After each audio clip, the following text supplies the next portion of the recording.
All right, so in the last two videos, we compiled a bunch of different layer resources into one Photoshop file, and now we're starting to transform them, rotate them, warp them, and delete from them. The one thing we're not allowed to do is make up our own lines, right? But we can copy and warp and change as many found pixels as we like. Now, as it's starting to take shape, I want to show you the inspiration for it. And it's the work of an artist named Arturo Herrera. Now, Arturo Herrera kind of started his art career as a collage artist, though he works digitally now. He's even done kind of a phone app. But what's interesting about his process is he would do lots of paintings, lots of different non-representational work. Some people think of his work as abstract expressionism. It doesn't really look like anything too clearly, but it will be stylizations of things and pretty sloppy. But then he would start cutting up some of his paintings, acrylic paintings and ink paintings on paper, and he would cut out the brushstrokes, right, like this, as collage elements. And then he would start making new compositions with it. And then it didn't take him long to realize that he could also do this with things like coloring books and other people's drawings, other people's work. And his early favorite subject was Walt Disney, and especially their very first feature film, which was Snow White and the Seven Dwarfs. So though you can't tell that this is Disney or Snow White and the Seven Dwarfs, right? And that's intentional, because he never got permission from Disney to make fine artwork based on their work. You get a sense of the clarity of the type of line and the repetition over and over again of the same kind of curves, the same sort of relationships, the same thick to thin gesture. It's a little bit easier to see in some of his early sketches. Here he's mixing kind of that drippy, abstract expressionist aesthetic with the coloring book. Or in this piece, which I like particularly. And then he even then can take it further and not just use lines, but then collage with shapes and tones and be almost more painterly with it, right? So what's admirable, I think, about Arturo Herrera is he knows exactly how much he can get away with without being sued by Disney. And the Walt Disney Company is one of the most litigious companies on the planet for their usage rights. And that makes sense. That's what most of their income comes from, like selling the rights to Winnie the Pooh for a new product. So if someone wants to make a Winnie the Pooh baby blanket, Walt Disney Studios does not make baby blankets. But what they do is sell the usage rights to that character. And so it used to be for around $2,000. I'm sure it's more now. But you could buy the Bible to Winnie the Pooh and then choose an approved likeness of Winnie the Pooh to use on your product. And then you just pay that to get the original license. And then you have to go through like a contract negotiation of how much royalty will Disney get, for that. And on and on and on. Now, why is that worth it to people? Well, because Winnie the Pooh and baby products, you can get whole sets. You can create a whole nursery of only Winnie the Pooh stuff, right? So Disney makes a lot of money off of their intellectual property. So he's very clever about what to not include, right? So he doesn't include any faces, any eyes. He's got a pickaxe there, which is kind of a giveaway, but it's upside down. He's got a candle going the other way. So what I take that as a lesson compositionally for your cartoon jumble is don't think of there being a particular up and down to your composition, right? Think of it as this free-floating kind of asteroid that can be looked at from any angle and should engage the eye. Don't try to put the physics of gravity onto it. Instead, it's kind of growing out in all directions. The other thing is obscure the identifying markers of these characters. In Japan, when you do a character design, you actually copyright the eye design. We don't do that in America. But eyes are extremely recognizable, right, to a human sensibility. So those are usually kind of the first things I edit out if I don't want it to be immediately recognizable. But at the same time, I think they're most successful when the line quality is recognizable, when the textures are recognizable. So just have fun with that. Now remember, you are not going to get sued because you are a student using other people's intellectual property in your own work, but it's student work, and you're doing this in a class in order to learn, and that's protected under fair use for educational purposes. But as soon as you turn around and say, okay, I want to sell this, or I want to put this out there as professional work in any way, then it's not covered under educational fair use anymore. So I'm going to try to make part of our education this semester how to know when it truly is original and your own, or at least how you can be well informed enough to be safe about that. And chapter 2 in our free textbook, the online textbook, we'll talk a lot more about usage rights and all those different parameters. Okay, so right now we just have black line work. We will add color later, but so far I only have 3 layers, but already it's looking pretty messy. So I'm going to go ahead and use my tablet, and instead of being really selective now with what I delete, deleting eyes, deleting legs, I'm going to be a little less selective.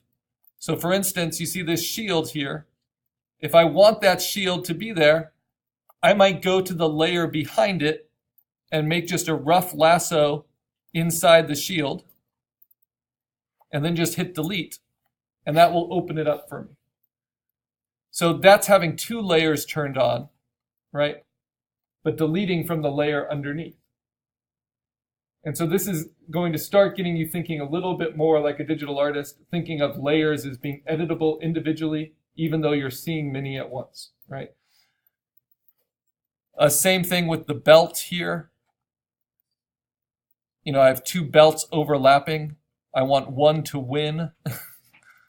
So I might take a chunk out, and then I have to think, okay, what layer is that on? And if you're not sure, you just toggle with the eyes next to the layer.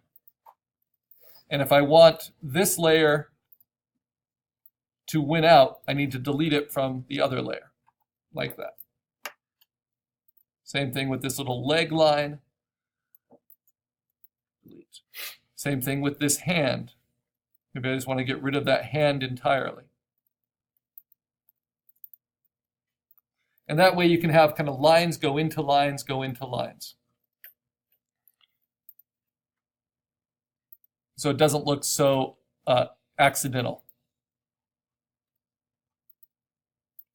And you can find your own shapes there as well.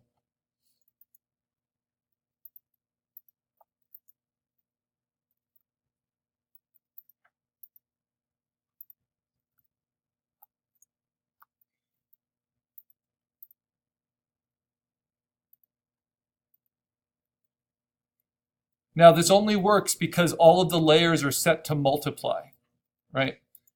So that the white isn't actually part of the layer, or we're not seeing the whites in each layer, we're just seeing the dark pixels. Multiply allows anything darker than white to come through. And it gives us a lot of practice with the tablet and with selecting.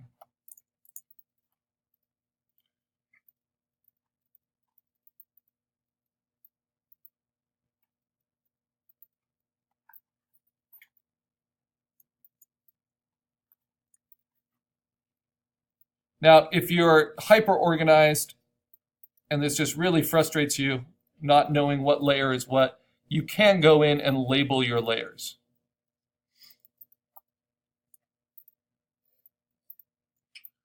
And the way you do that is simply double-clicking, just like you would with a file folder, on the title of the layer. And you can actually write, in my case, the characters' names, or make them something like Ray Gun Guy, He-Man. And now this one, Skeletor. And maybe that will help a little bit. You can also diversify your layers by giving them each a color. And you do that by right-clicking on the space around the eyeball next to the layer. And you can choose, violet for Skeletor, red for He-Man, blue for Ray Gun Guy. Whatever helps you. Because we're going to keep building complexity. So here's another Ray Gun Guy. I think this guy is Machine Man or something like that. Make him yellow.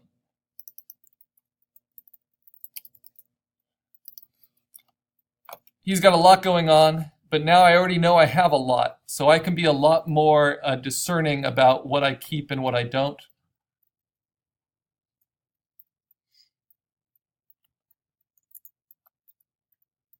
I kind of like the mechanized guns. That seems antithetical to He-Man, which I think of as sword and sorcery more.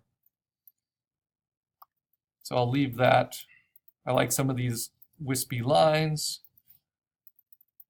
I like that arm, but maybe I can take out a bunch of other stuff. I know that these are all going to get pretty dense towards the middle. So if I take out the pelvis,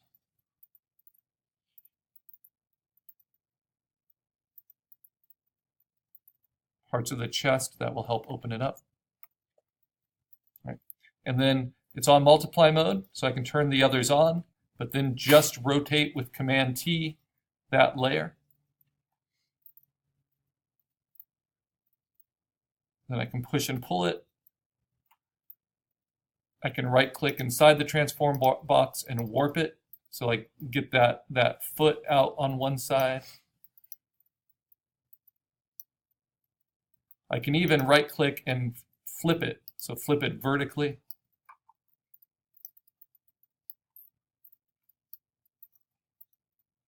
Hit return, and then I can always transform it again, bring it down, rotate it. Command T, free transform, allows you to immediately access the scaling transformation. Command minus will zoom out, and the rotating transformation. And then if you right click inside, you'll get more of those options.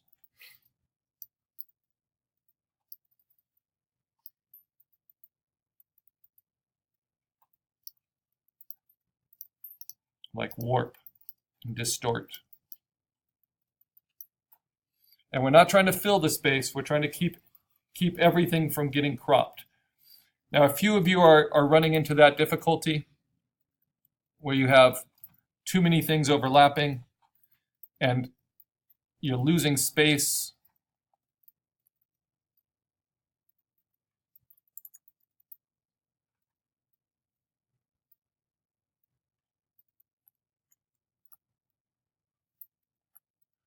So we can give ourselves more space by going up to image and canvas size.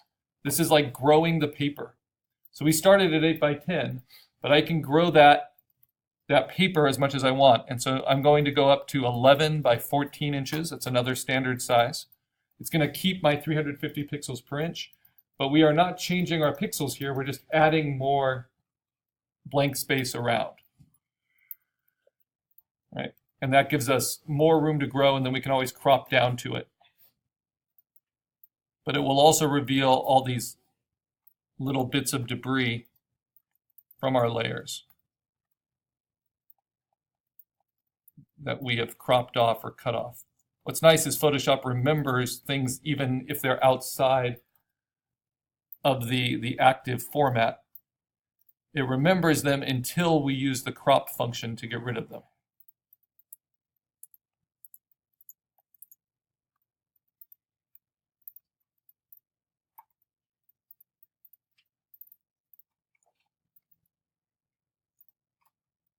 So anywhere I feel it's a little too busy, I can open it up.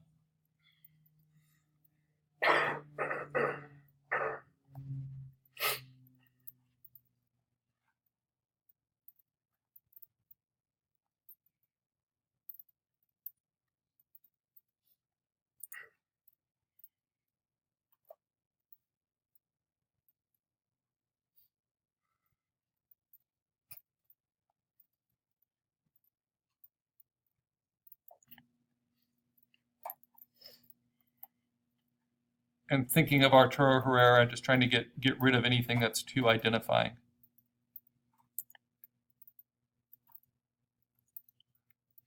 And often, so let's take that shield again, I can just do a lasso within that shape and then carry that selection down through the layers, right?